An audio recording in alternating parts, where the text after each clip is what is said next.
Thank you, sir. All right, Congressman Ellison. Thank you, and I just want to thank the leadership of the Progressive Caucus, and certainly I want to thank everyone who is here.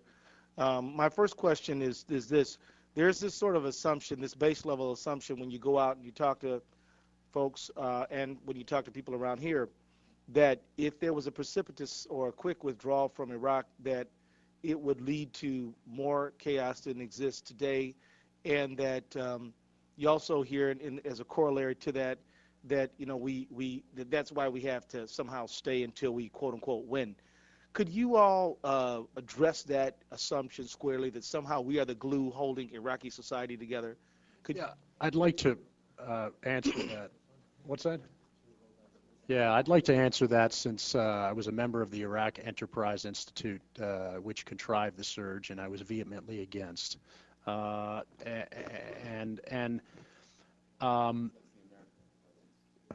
I say? I'm sorry, the American Enterprise Institute. Sometimes my brain doesn't, the synapses don't fire. But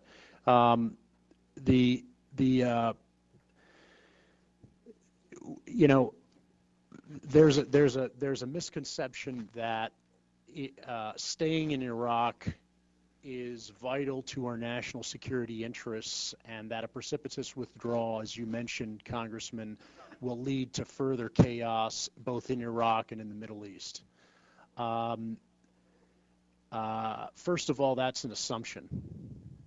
An assumption that has been made time and time again by the highest echelon of our general officers, who, I might remind you again, have consistently lied and misrepresented the situation on the ground in Iraq for the better part of 5 years.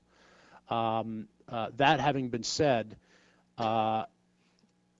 there is no doubt that a withdrawal from Iraq is going to increase bloodshed and humanitarian refugees and suffering. The question is, ought we to be there? Ought we to continue to fund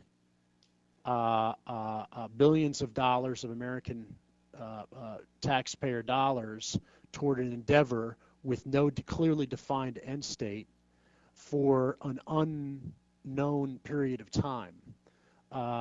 It's my belief that a withdrawal of the majority of conventional forces in Iraq will, in fact, force the hand, and it might not be in the type of way that we would all like. There will be violence, no doubt about it, but it will force the hand of the tribal, ethnic, and sectarian leaders to sort out their matters on their own, while we should be maintaining the sovereign borders of Iraq so as to prevent Middle Eastern, to prevent the civil war in Iraq to further growing into a Middle Eastern regional war. Do you gentlemen agree, or? Well, from my experience, it is clear that every specter that has been raised in terms of potential consequences of withdrawal from Iraq is worse the longer we stay there. Every single one.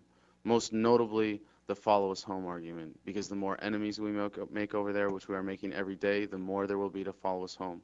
We call for the immediate withdrawal of all occupying forces, and what that means most importantly to me is the immediate end to the occupation, that is to say the forcible interference with Iraqi sovereignty, which we are doing every time we go out the gates and impose martial law through our presence.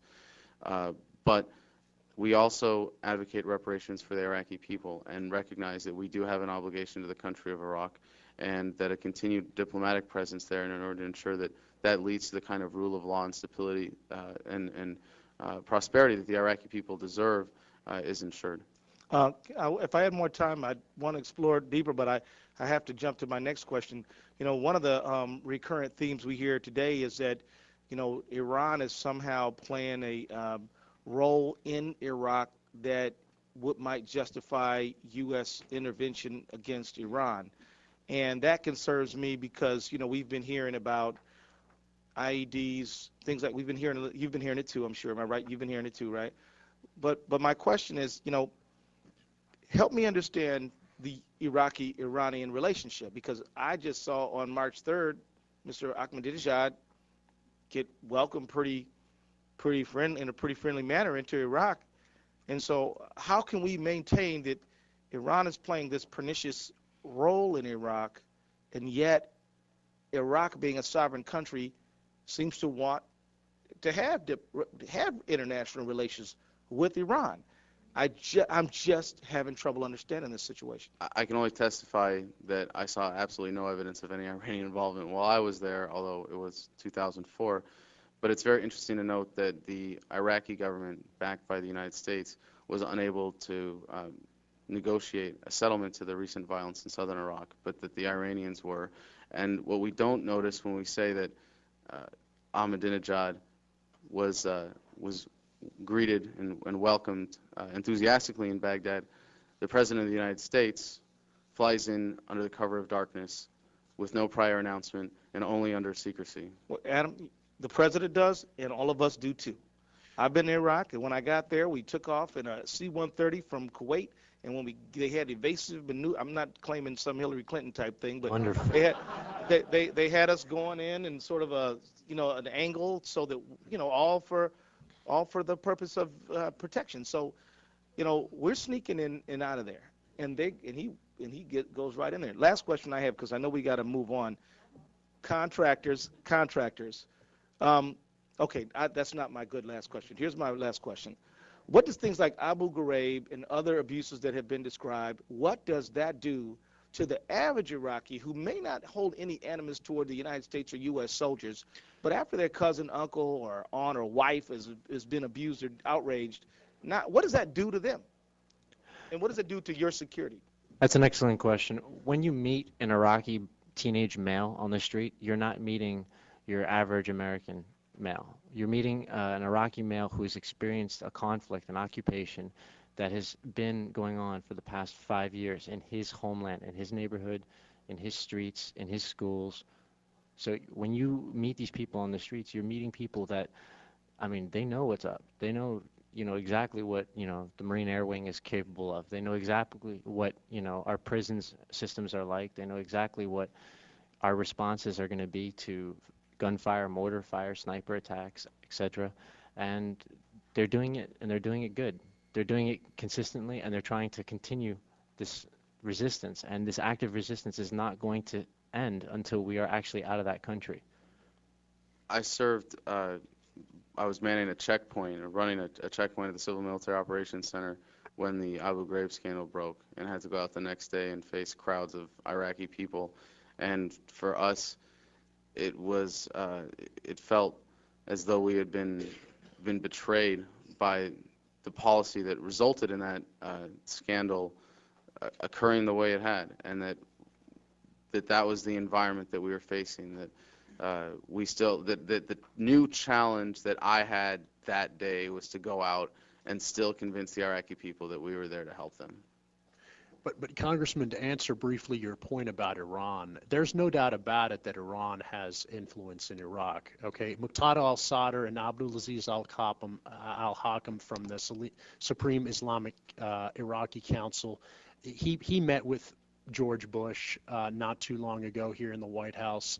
The Iranians have been using EFPs and rockets in Iraq. They have undue influence in Iraq, and for very good reason. So that's I think without question. The question is whether or not that requires a response, a military response, which I don't think it does.